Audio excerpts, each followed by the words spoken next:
Have you ever heard the statement, "You don't realize how much you cherish something until it's gone," and think that this applies to your life? Regardless of whether you discovered this reality the simple way or even the difficult way, at least you are conscious of this overarching principle.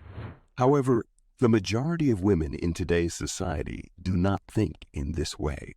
Despite the fact that they are experts at pointing out the failings of men and whining about how oppressed women are, a lady like her is going to come up with tales like the salary gap. At least you are aware of this basic fact of life.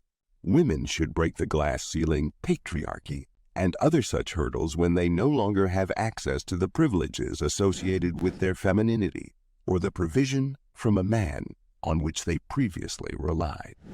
Tears start to fall, needless to say. Let them enjoy their echo chamber while they can.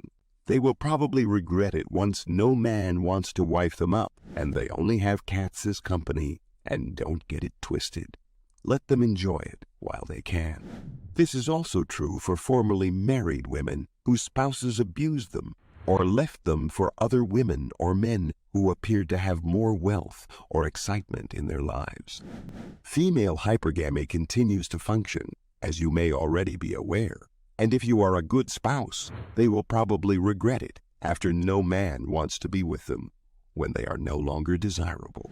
Permit me to illustrate with a made-up story that could be based on a real-life occurrence. A happy marriage existed between a man who worked for an airline and the lady he married. The couple enjoyed a healthy relationship.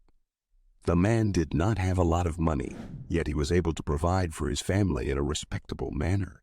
But at some point in time, the woman made the decision to divorce her husband and explained her reasons for doing so in a letter that she wrote to him.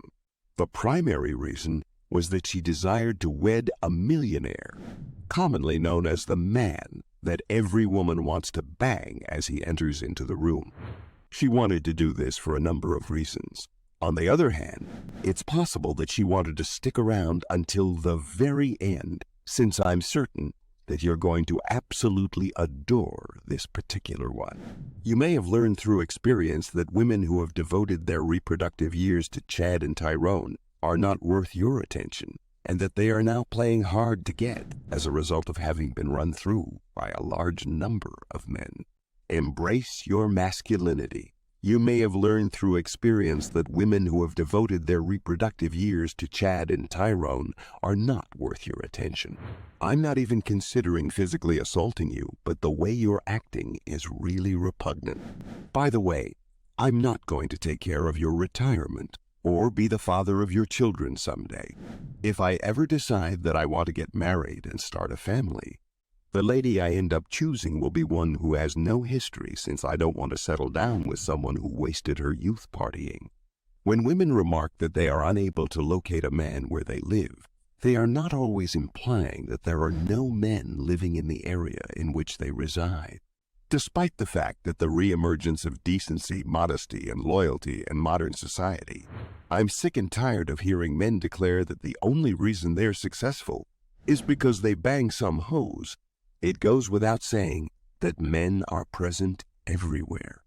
No, if she removes her clothing that easy, she is probably not the prize, but rather a female that any guy who has some level of talent in seduction can have.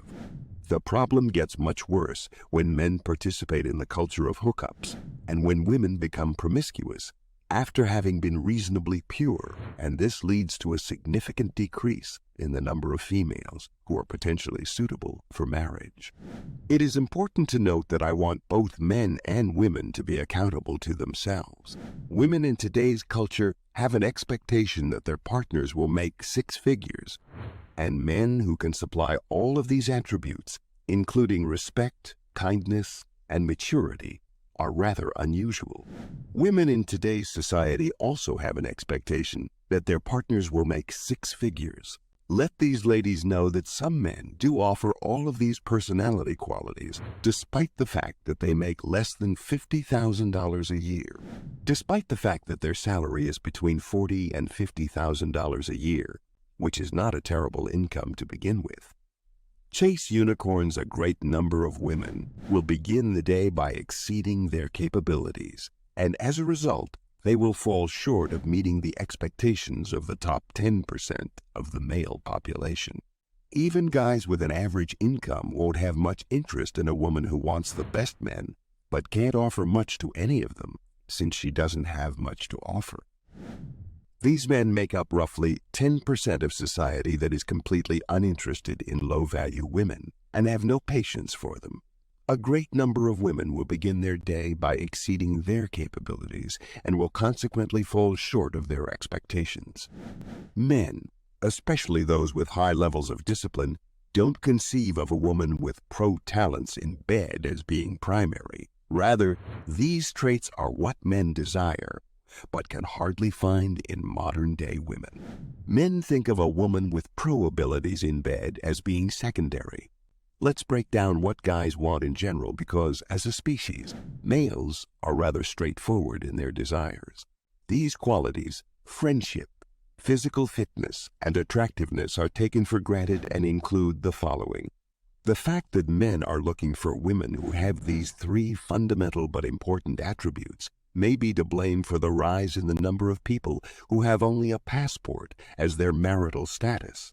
It is important to note that these men are not just considering marrying Latinas because they find these women alluring and hot. Rather, they are looking for a woman who will genuinely care about them and potentially their children, cook meals for them, and respect them. It is important to note that these men are considering marrying Latinas because they find these women alluring and hot.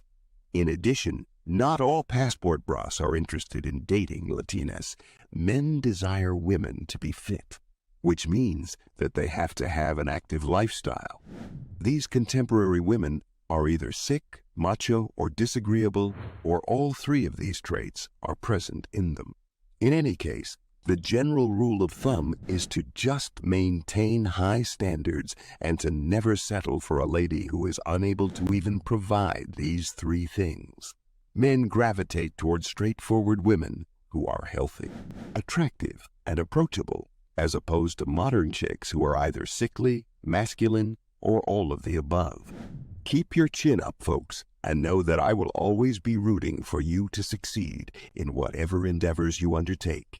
It is now your chance to say, what are some other qualities that women search for in a potential partner that, in your opinion, prevent them from finding one? In your opinion, what qualities should a woman possess in order for her to be suitable for dating or marriage, if she is to be considered suitable for either of those things at all? Please share your thoughts in the comments section below. Thanks for taking the time to watch. Please click the like button if you found it helpful and enjoyable to read what I wrote, and a button that allows users to subscribe. Ring the notification bell so that you will always be informed of new uploads as soon as they are made available. Please provide your feedback and feel free to share it with others. I'll see you all in the next video, folks. Take care.